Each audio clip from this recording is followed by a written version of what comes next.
శివ, నిజానికి నీకివ్వడానికి నా దగ్గరేం లేదు. నీకివ్వగలిగినంత గొప్పవాణ్ణి నేను కాను.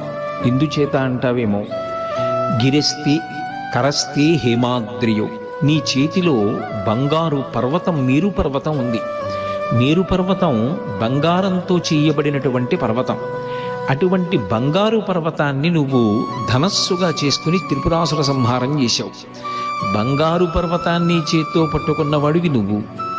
పైగా గిరిశ నికటస్థే ధనపతవు, నవనిధులకు అధిపతి అయినటువంటి కుబేరుడు ఎప్పుడూ కూడా శివుడి దగ్గర నిలబడి రెండు చేతులు జోడి, శివ, నిజానికి నీకివ్వడానికి నా దగ్గరేం లేదు.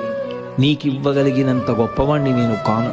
ఎందుచేత అంటావేమో, గిరిస్తి కరస్తి హేమాద్రియో, నీ చేతిలో బంగారు పర్వతం, మేరు పర్వతం ఉంది.